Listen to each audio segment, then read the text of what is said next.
name's Inderjit Singh. Today I'm going to be talking about sensors and drones. Sensors are extremely important because they help us every day and they are part of technology that can save lives. Well, what are sensors? The image on the left is an example of what sensors can look like. What sensors do is look for any change in the environment. Based on the changes the sensors detect, it will have devices react to those changes. Some things that a sensor can detect change in is temperature, light, and motion. For example, a phone uses a sensor to automatically change the brightness of the screen. So light is the change in the environment. The image on the right is an example of how small a sensor can be. They can be smaller than the size of your fingertip, and that's why we hardly ever see a sensor. Now that we have an understanding of what sensors are, I want to talk about some common types of sensors and where we find them. There are hundreds of different types of sensors, and I know that you would absolutely love to learn about all the different types of sensors, but I cannot go through all of them. There are just too many. So I'm only going to go over 7 different types of sensors. The ones that I want to cover are motion, temperature, light, metal, proximity, and color sensors. So before diving into the different types of sensors, I do want to mention smoke detectors because I consider this as one of the most important devices that uses a sensor since they save lives. Smoke detectors use a photoelectric sensor, but you don't have to remember that because photoelectric sensors are more complex than the other sensors. Smoke detectors are found in the ceiling of every room in the building. What these smoke detectors do is let everyone know if there is a fire in the building. Uh, the way these smoke detectors work is when there's a fire, the smoke rises to the roof. Then it'll enter the smoke detector. The image on the right is an example of what that looks like. The orange dots in the red circle is the smoke that has entered the smoke detector. Once the smoke enters the smoke detector, the sensor will realize that there is smoke and an alarm will go off, letting everyone know that there is a fire. So another one I want to talk about are grocery store style doors. These are any doors that open automatically. So because of COVID, hand-free technology is becoming more important because if you don't have to touch something, that means less germs are being spread. The same thing applies to these grocery store doors. They help to reduce the spread of germs since we don't have to push or pull the door open. Instead, we just walk up to it and the door opens up by itself. I hate to break it to you, but these doors don't use magic. Instead, they use sensors. These doors use what's called a motion sensor. So if you look at the image on the right, usually the motion sensor is located above the door or on the ceiling. What these sensors do is shoot lasers that we can't see, and if a person ends up touching the laser, the sensor knows that the door needs to be open.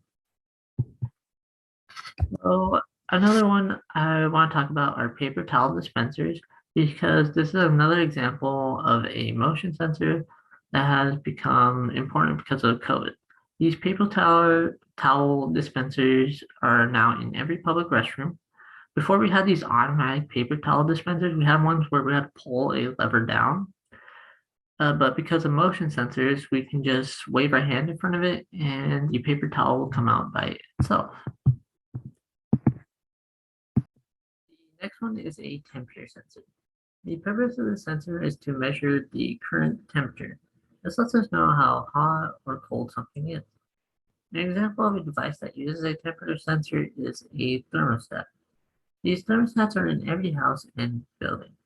The purpose of these thermostats is to keep the temperature at a specific temperature. Let's say you want to keep the temperature at 72 degrees and it's currently at 80 degrees. The thermostat knows that the temperature is above 72 degrees because of the temperature sensor. And since the temperature is above 72 degrees, the AC will cool down the house. Let's go on to light sensors. I explained light sensors when I was explaining what sensors are. So for a quick summary, it's a sensor that looks for changes in light. A perfect example is a phone because if it's too bright or dark outside, your phone screen will automatically get brighter or darker. So now it's your turn. I want to see if you can guess which type of sensor each of these objects use. So which sensor do you think a nightlight uses? Oh, wait a second. So a nightlight can use either a light sensor or a motion sensor. So because there are nightlights that turn on automatically when it gets dark, and there are nightlights that turn on once you walk by them. So which sensor do you think an oven uses?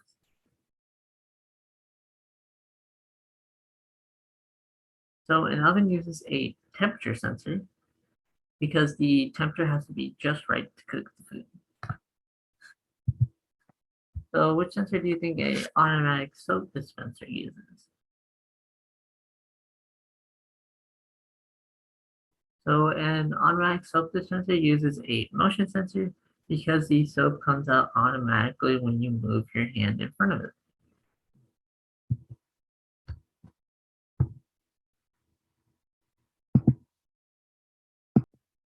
Another example is a humidity sensor. These sensors check how wet or moist the air is. An example of a device that uses a humidity sensor is our refrigerators. Do any of you know why we put fruits, bread, or milk in the refrigerator instead of leaving them outside? It's to keep the food from rotting. If our refrigerators did not have a humidity sensor, then our food in the refrigerator would get ruined faster because humidity sensors help prevent food from rotting by cooling the food. Another sensor is a metal sensor. What they do is look for metal. An example of a device that uses a metal sensor is a metal detector. Let's say you're walking around the beach with a metal detector. The way the metal detector works is as you're walking, the metal detector is making a beeping noise. And once you go over metal, the beeping gets faster. The metal sensor can tell there is metal by using magnets. So another sensor is a color sensor, and they can tell what color an object is. What these color sensors do is shine a rainbow light. So a light with all the colors is shined onto an object, and the color that ends up coming back to the color sensor is the colors the sensor uses. So for example, let's use the image with an apple. The sensor sends the red, blue, and green light to the apple, and then the red light is the only one that comes back to the sensor. Since the red light is reflected back to the sensor, it knows that the apple is red. An example of a device that uses a color sensor is a printer. These printers use a color sensor to know which color it needs to print. So the last type of sensor is a proximity sensor. What these proximity sensors do is measure how close they are to other objects. An example of a device that uses a proximity sensor are some modern cars. Some of these cars come with backing systems. The backing system helps cars to back up because they make sure that the back of the car is clear. If any object gets too close to the car usually beeps and stops by itself.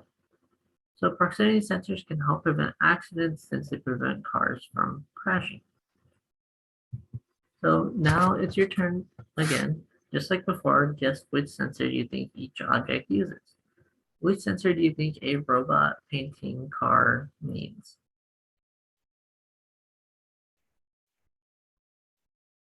The correct answer is a color sensor since they need to know which color they need to use. So which sensor do you think an automatic bottle refiller uses? So the correct answer is a motion sensor and a proximity sensor because it uses a motion sensor to know if there is a water bottle there and a proximity sensor to measure if the water bottle is full. What sensor do you think a mini fridge uses? The correct answer is a humidity sensor because it's just like a refrigerator. So now that we have a complete understanding of what sensors are and all the different types of sensors, I want to discuss how a drone could use sensors. Drones can use proximity sensors. These drones measure how close an object is to the drone, and based on how close an object is to the drone, it will move in the opposite direction. The main way to control these drones is with your hand.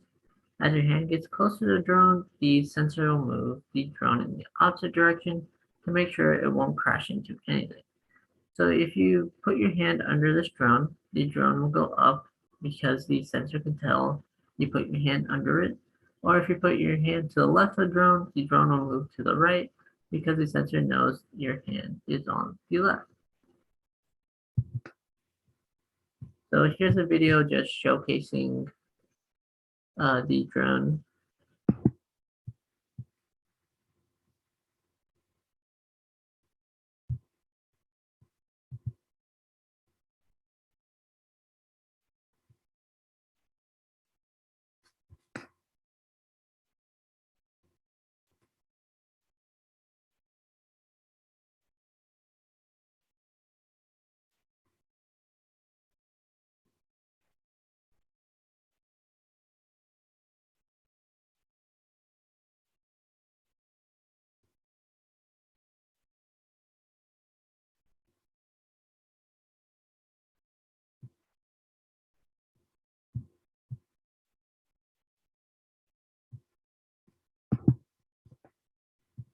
And that's the end of my presentation, and thank you for listening. Thank you so much for watching. Please follow us on social media to find more about our upcoming events.